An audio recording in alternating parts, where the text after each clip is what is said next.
¿Cómo están, hermanos? Buenos días. Damos gracias al Señor de estar aquí nuevamente.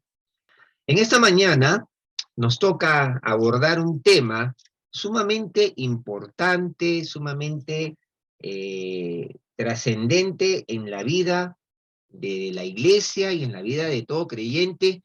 Creo que es un concepto que necesitamos atesorar profundamente. El fundamento de la iglesia. ¿Entiendes cuál es el fundamento de la iglesia? Es una pregunta que nosotros debemos de saber responder. ¿Qué es el fundamento de la iglesia? ¿Quién es el fundamento de la iglesia? Y para ello, yo quiero leer solo un pasaje que es la base de este tema de esta mañana. Vamos a revisar muchos textos de la palabra, así que los animo a tener las Biblias muy a la mano para poder revisar juntos lo que vamos a tratar hoy. Quisiera que lean conmigo Efesios 2:20. Efesios 2:20.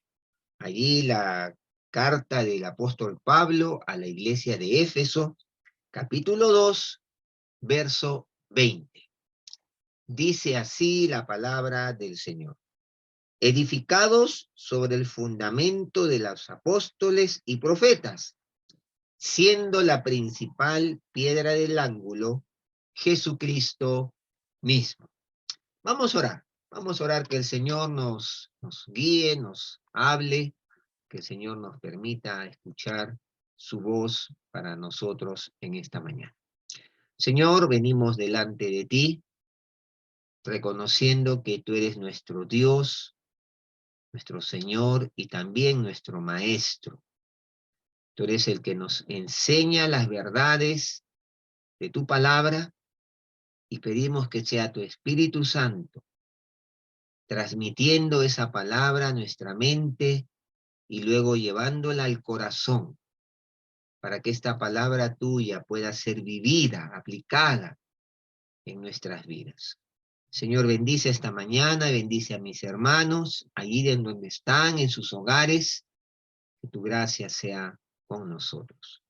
Oramos así, Señor, en el nombre de Cristo, nuestro Señor. Amén. Amén. Bien, a lo largo del tiempo, mucho se ha dicho acerca del fundamento de la iglesia.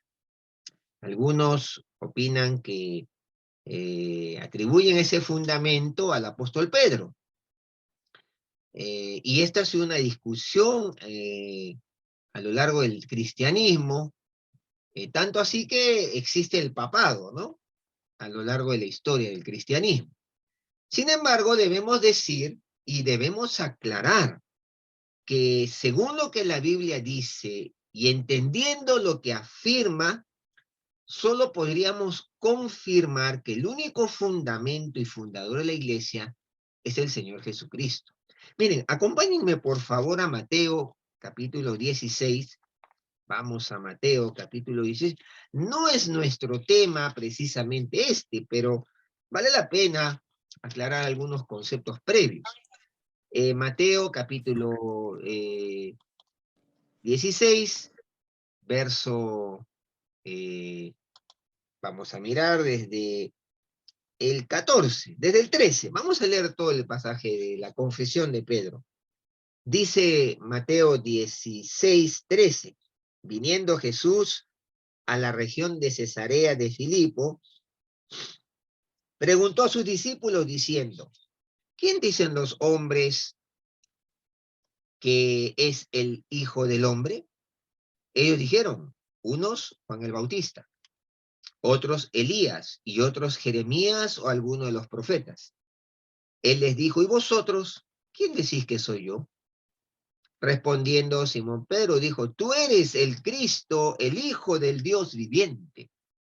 Entonces le respondió Jesús, bienaventurado eres, Simón, hijo de Jonás, porque no te lo reveló carne ni sangre, sino mi Padre que está en los cielos. Y yo también te digo que tú eres Pedro, y sobre esta roca edificaré mi iglesia, y las puertas del Hades no prevalecerán contra ella. Aquí encontramos una de las grandes declaraciones que hace el apóstol Pedro y que el Señor Jesucristo atribuye que esa declaración no fue una revelación humana, sino una revelación que Dios mismo le dio a Pedro.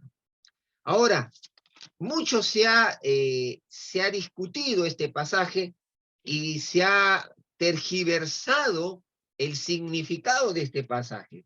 El verso 18, Jesús le dice, yo también te digo que tú eres Pedro, y sobre esta roca edificaré mi iglesia. Y entonces se ha atribuido a Pedro ser la roca sobre la cual se edificaba la iglesia. Y de ahí entonces ha surgido todo este concepto de papados, del papa a lo largo de la historia del cristianismo, Pedro siendo el primer papa y ahí en adelante. Pero la verdad, mis queridos hermanos, es que cuando uno va al original del versículo, uno va a encontrar algunas luces muy claras para poder mirar lo que realmente Jesús estaba diciendo. Jesús le dice, tú eres Pedro, y sobre la declaración que tú has hecho, de ¿cuál fue la declaración de Pedro? Tú eres el Cristo, el Hijo del Dios viviente.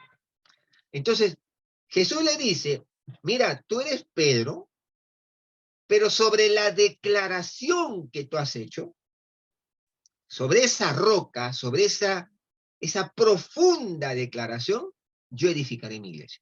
En otras palabras, Jesús le está diciendo a Pedro que él mismo, la roca, sería él, el Señor Jesucristo. Ahora, aquí se nos dice, entonces, que en realidad el fundamento de la iglesia sobre la cual está edificada la iglesia es Jesucristo mismo. Él es la roca. Nosotros hemos leído en Efesios 2:20 que Jesús es la piedra del ángulo. Y esto, hermanos queridos, es tremendo porque dice, siendo la principal piedra del ángulo, Jesucristo mismo. Entonces, si dijéramos que Pedro es la roca, estaríamos contradiciendo luego toda la enseñanza que la Biblia sigue manteniendo con relación a quién era la roca. Cristo es la roca de los siglos. Y entonces Pablo afirma que la principal piedra del ángulo es Jesucristo. Ustedes saben que el concepto que había en la antigüedad, la piedra del ángulo, era esa piedra que se ponía en un extremo de la casa que fundamentaba y sostenía toda la edificación. Ese era el concepto que había en toda edificación de una casa en los tiempos de Pablo.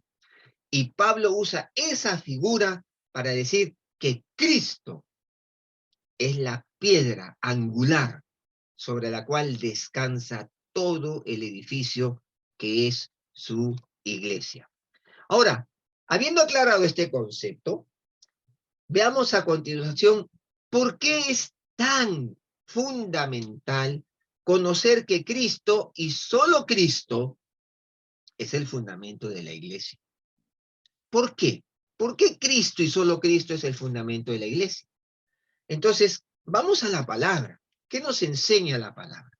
¿Por qué es fundamental conocer que Cristo y solo Cristo es el fundamento de la iglesia? En primer lugar, hermanos queridos, porque así siempre le daremos la gloria a Él. Y fíjense ustedes por qué decimos esto.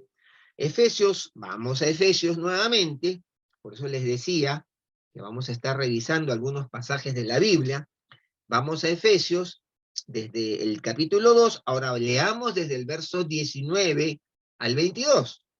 Dice, así que ya no sois extranjeros ni advenedizos, sino conciudadanos de los santos y miembros de la familia de Dios, edificados sobre el fundamento de los apóstoles y profetas, siendo la principal piedra del ángulo Jesucristo mismo, en quien todo el edificio bien coordinado va creciendo para ser un templo santo en el Señor. en quien vosotros también sois juntamente edificados para morada de Dios en el Espíritu. Ahora, aquí es interesante notar que, ¿por qué es importante responder esta pregunta? Que Cristo, y solo Cristo, es el fundamento de la iglesia. ¿Por qué es importante saber responder esta pregunta? Hemos dicho en primer lugar, porque así siempre le daremos la gloria a Dios. Le daremos la gloria al Señor Jesucristo, porque solo Él redimió a la iglesia. Solo Él la redimió. Miren, Cristo estableció la iglesia y viene a ser cabeza de ella. Miren lo que dice Efesios 2:12. Retrocedamos un poquito. Dice, en aquel tiempo, verso 12, estabais sin Cristo, alejados, alejados de la ciudadanía de Israel y ajenos a los pactos de la promesa, sin esperanza y sin Dios en el mundo. Pero ahora, en Cristo Jesús, vosotros que en otro tiempo estabais lejos, habéis sido hechos cercanos por la sangre de Cristo, porque Él es nuestra paz, que de ambos pueblos hizo uno, derribando la pared intermedia de separación, aboliendo en su carne las enemistades, la ley de los mandamientos, expresados en ordenanzas, para crear en sí mismo de los dos un solo y nuevo hombre, haciendo la paz, y mediante la cruz reconciliar con Dios a ambos en un solo cuerpo, matando en ellas las enemistades. Miren ustedes, hermanos, Cristo estableció la iglesia y Él viene a ser la cabeza de ella. Y el apóstol Pablo considera esta verdad como un misterio y dice que Jesús, por medio de su encarnación, muerte y resurrección, hizo de judíos y gentiles un solo y nuevo hombre. Un solo y nuevo hombre. Y dice más, haciendo la paz mediante la cruz y así reconciliar con Dios a ambos en un solo cuerpo. Tremendo, tremendo. Y es porque por medio de su sacrificio nos hizo, como dice Pablo, conciudadanos de los santos y miembros de la familia de Dios. Miren, hermanos, esto no es un motivo de gratitud, de darle gloria al Señor. Por eso, reconocer que Jesús es el fundamento, el único fundamento de la iglesia, nos va a llevar a darle la gloria al Señor, porque Él nos ha hecho parte de su familia, porque Él nos ha redimido. Él ha redimido a la iglesia. Pero en segundo lugar, debemos decir, porque solo Él le añadió. ¿Cómo no dar gracias a Dios? Él cada día añade a su iglesia a los que han de ser salvos. Vamos ahora al libro de Hechos, capítulo 1.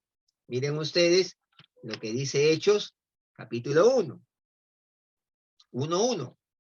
Dice en el primer tratado, oh Teófilo, está escribiendo Lucas a Teófilo, el libro de Hechos, dice, hablé acerca de todas las cosas que Jesús comenzó a hacer y a enseñar. Lucas le cuenta a Teófilo, mira, en el primer tratado, oh Teófilo, hablé acerca de todas las cosas que Jesús comenzó a hacer y a enseñar. ¿Cuál es ese tratado? Lucas, pues, el Evangelio de Lucas.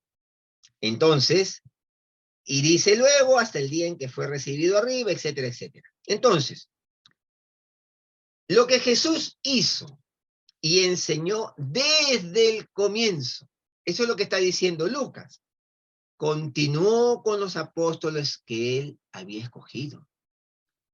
Cuando Lucas dice a Teófilo, le dice esta gran verdad, le dice acerca de todas las cosas que Jesús comenzó a hacer y a enseñar hasta el día en que fue recibido arriba. Eso mismo que enseñó desde el comienzo, continuó con los apóstoles que él había escogido. Cristo no solamente fundó la iglesia, sino que continúa estableciéndola a lo largo del tiempo, añadiendo cada día los que han de ser salvos. Miren, hermanos, así es como los 120 hermanos que esperaban la promesa del Espíritu Santo, cuando llegó Pentecostés, en ese día que llegó Pentecostés, Pedro predicó un tremendo mensaje. Y ese día respondieron al mensaje de Pedro otros 3,000. Y los que recibieron la palabra fueron inmediatamente bautizados. Eso lo dice Hechos 2:41, ¿no? Ahí, si ustedes vuelven a Hechos, voltean la página, dice, así que los que recibieron su palabra fueron bautizados y se añadieron aquel día como 3,000 personas. Imagínense, el Señor añadiendo cada día a los que han de ser salvos. Y miren ustedes, verso 47 del capítulo 2 de Hechos, ahí nomás, 2:47, alabando a Dios y teniendo favor con todo el pueblo. Y el Señor añadía cada día a la iglesia los que habían de ser salvos. Y hermanos queridos, este es un motivo de gloria al Señor. Saber que Él es el Señor de la iglesia nos va a llevar precisamente a que le daremos gloria, porque Él no solamente la redimió, sino que también le añadió a los que iban a ser salvos. Él mismo añade a su iglesia a ser parte de su pueblo. Querido hermano, tú no estás aquí por una casualidad. El Señor te añadió a su iglesia. Y eso es un motivo de profunda gratitud y darle gloria al Señor todos los días, porque Él es el fundamento de la iglesia. Pero también hay un tercer lugar. ¿Por qué le daremos gloria a Él? Porque solo Él la fundó. Y acá entonces en Efesios capítulo 5, en el verso 23, vamos a leer, así como Cristo es cabeza de la iglesia, la cual es su cuerpo, y Él es su Salvador. Aquí está hablando el apóstol Pablo, haciendo una referencia a la relación de las casadas, de los esposos y las esposas. Dice, las casadas estén sujetos a sus propios maridos como el Señor. Verso 23, porque el marido es cabeza de la mujer. Así como Cristo es cabeza de la iglesia, la cual es su cuerpo, y Él es su Salvador. Acá está clarísimo que es el Señor Jesucristo la cabeza de la iglesia. Ahora, la iglesia existe, hermanos queridos, por un acto milagroso. ¿Cuál es ese acto milagroso? La encarnación de Dios en la persona de Jesucristo. Y la iglesia se funda en este hecho y se sostiene permanentemente en su afirmación y anuncio al mundo. La iglesia de Cristo se sostiene en su propósito de ser luz a las naciones. Ahora, es Cristo quien la fundó. Y la fundó el día que se hizo hombre con el único objetivo de traer al mundo las buenas nuevas del Evangelio y la salvación al mundo y a los perdidos. Si la iglesia no parte de este aspecto fundamental, se constituye en un grupo cualquiera. Podría ser como lo es un club o una sociedad de personas. Y este es otro maravilloso motivo para darle gloria al Señor por su obra perfecta para con cada uno de nosotros, de haber sido integrados a su iglesia, y entonces darle la gloria también anunciando a otros el Evangelio de Jesucristo, cumpliendo con el objetivo que la iglesia tiene al haber fundado su iglesia, y de esa manera muchos puedan conocer el Evangelio. Ahora, hemos hablado que el Señor Jesucristo fundó la iglesia. ¿Y cuándo la funda? ¿En qué momento histórico funda la iglesia? Bueno, ahí lo vemos en Hechos 1:8, cuando dice, me seréis testigos, cuando venga el Espíritu Santo sobre vosotros, me seréis testigos en Jerusalén, en toda Judea, Samaria, hasta lo último de la tierra. Es en Pentecostés, que es el día del nacimiento de la iglesia de Jesucristo, el cumplimiento de la profecía de Joel 2:28, cuando dice, derramaré mi espíritu sobre todo ser humano. Y el inicio del cumplimiento de la promesa, que también hemos leído hace pocas semanas, Ezequiel, capítulo 36, verso 25 al 27, un pasaje tremendo, ¿no? Cuando dice, miren ahí, no lo busque, escúcheme, Ezequiel 36, 25 dice, esparciré sobre vosotros agua limpia y seréis limpiados de todas vuestras inmundicias y de todos vuestros ídolos, os limpiaré. Os daré corazón nuevo y pondré espíritu nuevo dentro de vosotros y quitaré de vuestra carne el corazón de piedra y os daré un corazón de carne y pondré dentro de vosotros mi espíritu y haré que andéis en mis estatutos y guardéis mis preceptos y lo pongáis por obras.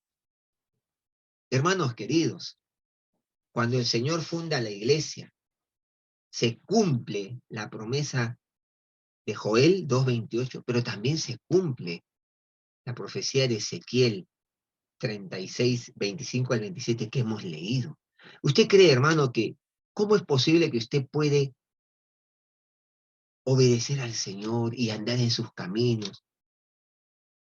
Solo es posible porque Él ha puesto un nuevo corazón en nuestras vidas. Un corazón que le obedezca. Un corazón, ha puesto su espíritu para que podamos andar en sus estatutos y podamos obedecer sus preceptos y los podamos poner por obra. Y hermanos queridos, fue Cristo quien fundó la iglesia ahí en Pentecostés, y es así como empieza la iglesia cristiana. Usted sabe, se formaron iglesias en Jerusalén, en Judea, en Samaria, en Galilea, Damasco, Fenicia, y como resultado de la persecución de Saulo de Tarso en su época, más iglesias. Y aún después de la conversión de Pablo, de Saulo y el apóstol Pablo, él va a decir con profundo regocijo, todo lo he llenado del Evangelio de Cristo, ahí en Romanos 15, 19. Imagínense cómo se empezó a expandir la iglesia. Y hermanos queridos, esto es un motivo de gloria para el Señor, porque Él la redimió. Solo Él le añade cada día a los que han de ser parte de su iglesia salvos, y solo Él es quien la fundó. Pero hay una segunda razón importante que debemos tener presentes. Porque es importante saber que Jesús fundó solo Él en la iglesia, porque así siempre dependeremos de Él. No solamente le daremos gloria, sino que viviremos en dependencia de Él. ¿Por qué? Porque solo Él le da el cuidado que la iglesia necesita. Si ustedes van a Juan capítulo 10, allí un pasaje hermoso donde se nos habla a Jesús como el buen pastor. Juan capítulo 10, verso 11 dice, yo soy el buen pastor su vida da por las ovejas. El verso 14 dice, yo soy el buen pastor y conozco mis ovejas y las mías me conocen. Así como el Padre me conoce y yo conozco al Padre y pongo mi vida por las ovejas. La iglesia, hermanos queridos, es el rebaño de Jesús. Y por tanto, Él es el buen pastor y es el mejor pastor que esta iglesia suya puede tener. Miren, hermanos, Él sin duda cuida de su rebaño. Él dice que yo soy el buen pastor y doy mi vida por las ovejas. Él cuida de su rebaño y ha estado dispuesto a dar su vida por su iglesia. Así como también lo menciona Pablo ahí en Efesios 5, 25 al 27, ¿no? Cuando dice de que, hablando justamente, comparando cómo debiera ser el amor de los esposos hacia sus esposas, dice, así como Cristo amó a la iglesia y se entregó a sí mismo por ella, para santificarla, habiéndola purificado en el lavamiento del agua por la palabra, a fin de presentársela a sí mismo una iglesia gloriosa, que no tuviese mancha, ni arruga, ni cosa semejante. Es interesante que Cristo da su vida por la iglesia con el objetivo de presentarle a Dios una iglesia diligentemente cuidada y totalmente santificada. Y miren, hermanos, lo que dice Pablo, que no tuviese mancha ni arruga. Y esto habla de un cuidado extremo y solícito. Y a mí esto me hace pensar en algo bien interesante. Cuando, por ejemplo, uno a veces podríamos poner nosotros ese cuidado a la hora de guardar una prenda, de tal manera que no se ensucie ni se arrugue, ¿no? ¿No le ha pasado que usted a veces tiene una prenda, la plancha, todo, y la va a guardar? Entonces uno tiene extremo cuidado, la dobla bonito para que no se arrugue y tampoco se ensucie. Ese extremo cuidado es el cuidado que el Señor Jesús tiene por su iglesia. Y eso es lo que nos quiere decir aquí. Y hermanos queridos, Él tiene cuidado de nosotros. Él quiere presentar nuestras vidas al Padre y nos cuida su rebaño. Y Él tiene cuidado de nosotros, aunque no lo notemos o no nos percatemos de esto. Y hermanos, por eso, saber que Él es el fundamento de la iglesia, nos hará depender cada día de Él, porque solo Él le da el cuidado extremo a su iglesia. Tú y yo somos la iglesia. Pero también porque solo Él le da el crecimiento.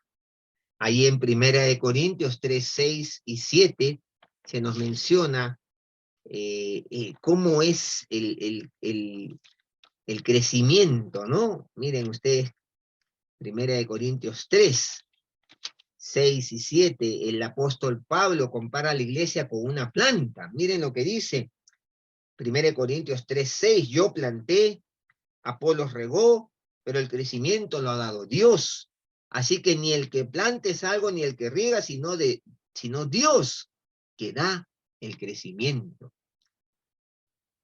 Aquí Pablo compara a la iglesia como una planta, sembrada por unos, segada por otros, pero su crecimiento proviene exclusivamente de Dios, no de las buenas estrategias que podamos tener o llevar adelante, o de nuestros mayores esfuerzos desplegados. Este crecimiento de la iglesia viene exclusivamente de Dios. Y ante esta verdad, no nos queda más que pedir que Dios haga crecer su iglesia y entonces ponernos a disposición de Él para que nos use en este proceso suyo. Hermano querido, ¿me está escuchando lo que le digo? Si Dios es el que da el crecimiento a la iglesia, no nos queda más que ponernos a su disposición para que Él nos use en ese proceso suyo. Y esto sin duda alguna también nos quita toda intención de querer robarle la gloria que solo le pertenece a Él cuando su iglesia crece y se multiplica. ¿Por qué? Porque de Él es la obra y de Él es toda la gloria. Sí, mis hermanos, no depende de nuestras estrategias humanas, no depende de nosotros que somos los pastores o los líderes. El crecimiento lo da Dios. El Señor nos ha llamado a ser fieles. El crecimiento lo da Dios. Ahora, pero en tercer lugar, ¿Por qué nos ayuda siempre a depender de Él, el saber que Él es el fundamento de la iglesia? Porque así dependeremos de Él, sabiendo que Él le da el cuidado a su iglesia, sabiendo que Él le da el crecimiento a su iglesia, pero porque Él le da la dirección. Sí, mis hermanos, la iglesia no vive, no anda a la deriva, Él la dirige. Efesios 2, 20 y 21 nos dice precisamente eso. Dice, edificados sobre el fundamento de los apóstoles y profetas, siendo la principal piedra del ángulo Jesucristo mismo, en quien todo el edificio bien coordinado va creciendo. Jesús anunció que él edificaría la iglesia, su iglesia, y vemos a la iglesia como un edificio que se va construyendo día a día hasta la venida del Señor, y por tanto los edificadores, cada uno de nosotros, tú y yo, que somos parte de su iglesia, debemos sujetarnos a las directrices del mismo Señor para poder hacer una edificación correcta, sin errores estructurales, de tal manera que su iglesia esté siempre dentro de lo que Él ha planeado. Sí, mis hermanos, porque solo Él le da la dirección. ¿Y cómo yo entonces voy a saber esa dirección? Cuando me someto a sus directrices, a lo que Él ha planeado. ¿Y cuál es el plan de Dios? Ser un templo santo en el Señor.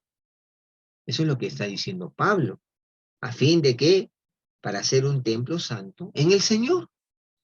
Y esto sin duda nos pone bajo una tremenda responsabilidad, el de ser sensibles a su voz, de acuerdo con su diseño.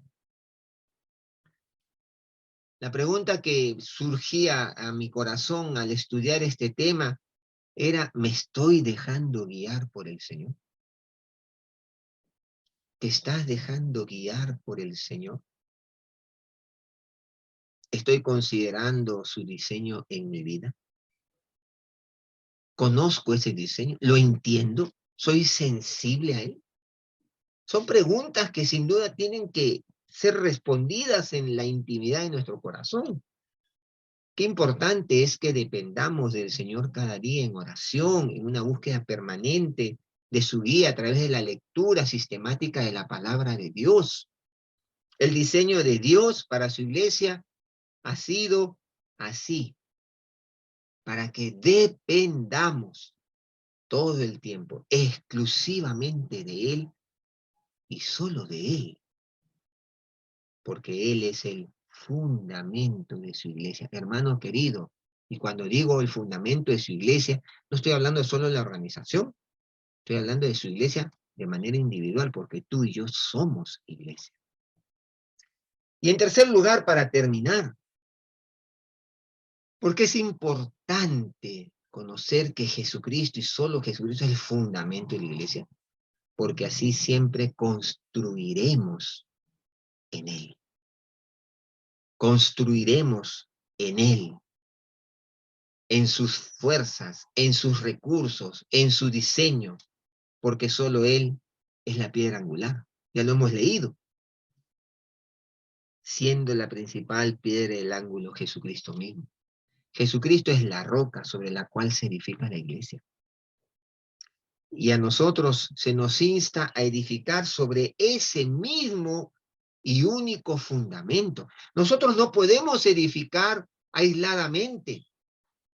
Jesucristo es nuestro maestro y modelo por excelencia. Por eso Pablo va a decir, para que todos lleguemos a la estatura de la plenitud de Cristo.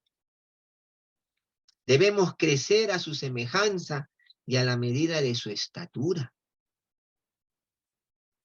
Y hermanos, esto me lleva a una pregunta, sin duda alguna.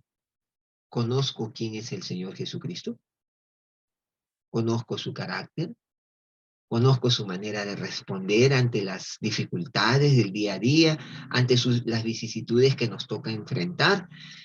He podido estudiar, por ejemplo, me empeño en estudiar a Jesús en los evangelios, tratando de ver cómo él enfrentaba el día a día, porque solamente así podré yo buscar s- llegar a la estatura de esa plenitud. Pero si yo no le conozco, ¿cómo puedo lograr ese objetivo? Yo recuerdo hace unos años, permítame contarle, pensaba en ese detalle que el Señor quiere que lleguemos a la estatura de la plenitud de Cristo. ¿Y saben qué? Empecé a hacer un estudio de los evangelios, pero con el siguiente énfasis, y quizás lo desafío a esto. Al leer los evangelios, mirando a Jesús, cómo enfrentaba el día a día y las circunstancias que le tocaba vivir. Cómo reaccionaba, cómo respondía, cómo actuaba. No se imaginan cuánta bendición trajo a mi vida conocer a ese aspecto del Señor Jesús. A veces Él callaba, a veces respondía, a veces muy sutilmente decía algo y me hizo pensar que solo cuando conocemos a Jesús podemos acercarnos al objetivo de llegar a ser como Él, a la estatura de su plenitud. Reconocer que Jesús es el fundamento de la iglesia nos llevará a que cada día nos enfoquemos en construir nuestra vida sobre todo lo que Él ha dicho y dejado establecido en su palabra. Sí, mi hermano, no hay otra. Solo así construiremos en Él. Pero también construiremos en Él porque solo Él produce la unidad. Ustedes saben, hermanos, que la unidad es un anhelo de la humanidad, pero la unidad nunca se da. Más bien el mundo anda dividido. Pero cuando nosotros vamos a 1 Corintios capítulo 12, verso 12 y 13, vamos a encontrar algo bien interesante. Dice, porque así como el cuerpo es uno, hablando Pablo, haciendo la figura del cuerpo humano, dice así, 12:12, porque así, 1 Corintios 12:12, porque así como el cuerpo es uno y tiene muchos miembros, pero todos los miembros del cuerpo, siendo muchos, son un solo cuerpo, así también Cristo. Porque por un solo espíritu fuimos todos bautizados en un cuerpo, sean judíos o griegos, esclavos o libres, y a todos se nos dio a beber de un mismo espíritu. La iglesia es comparada con un cuerpo, con el cuerpo humano, y se destaca la unidad de los creyentes como miembros del cuerpo de Cristo.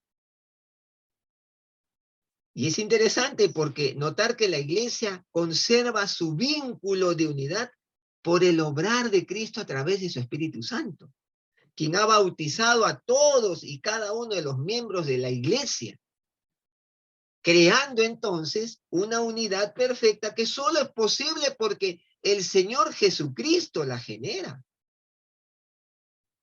Miren, aún siendo todos tan diferentes los unos de los otros, hay un vínculo unificador, que es el Espíritu Santo de Dios.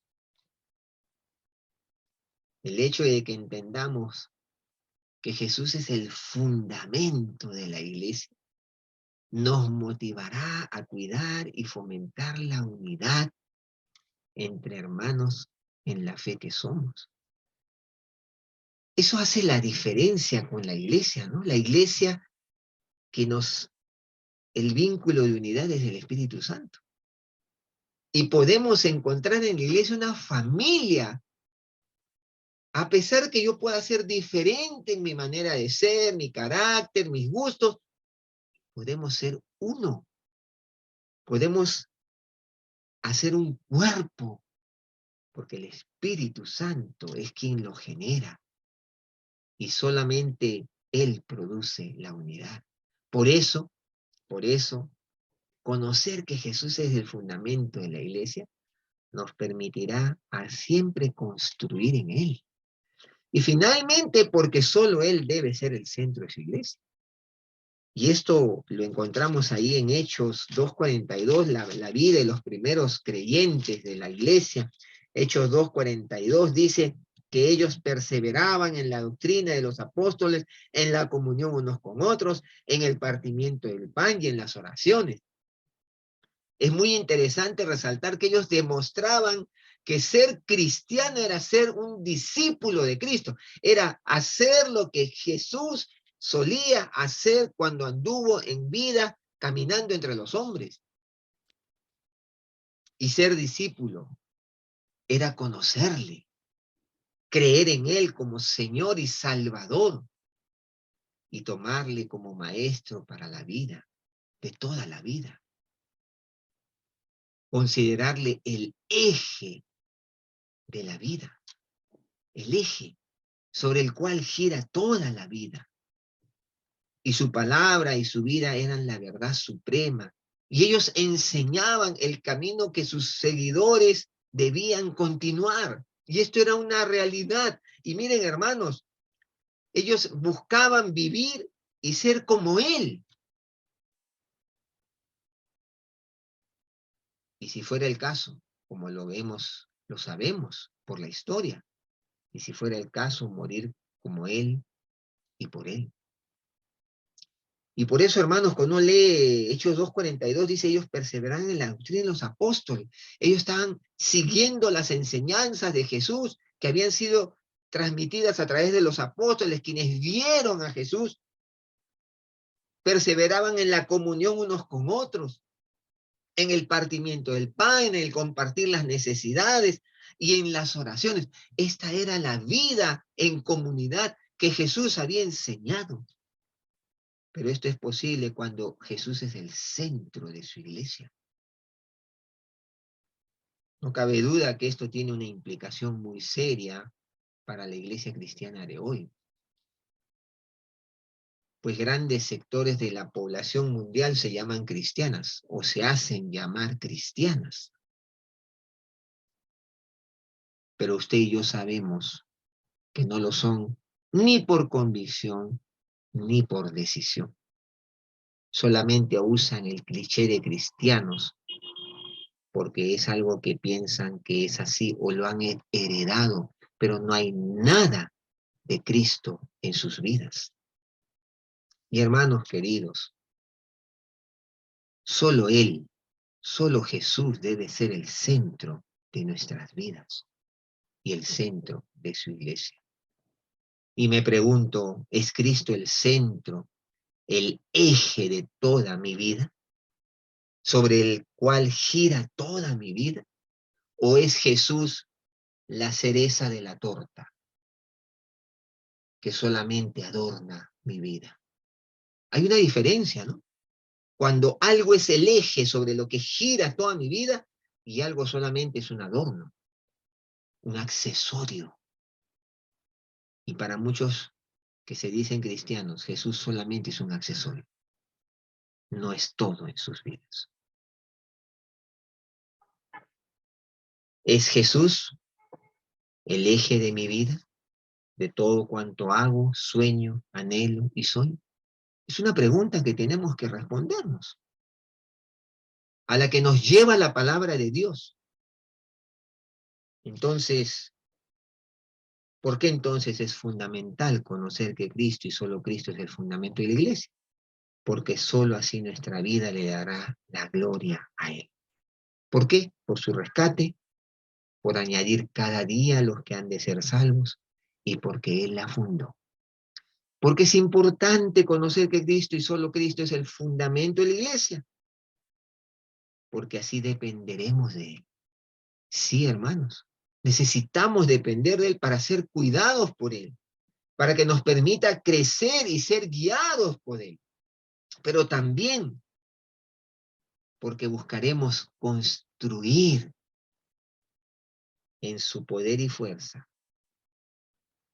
nuestras vidas, la iglesia, porque Él es la piedra angular. Él produce la auténtica unidad y porque solo cuando Él es el centro de nuestra vida, construiremos eficazmente nuestras vidas y su iglesia. Hermano querido, ¿estás dispuesto a vivir de esta manera tu día a día? Como creyente y como iglesia de Cristo que somos tuyo. He ahí el desafío que el Señor nos plantea en esta mañana. Vamos a orar, vamos a orar, vamos a orar. Señor, gracias por tu palabra en esta mañana.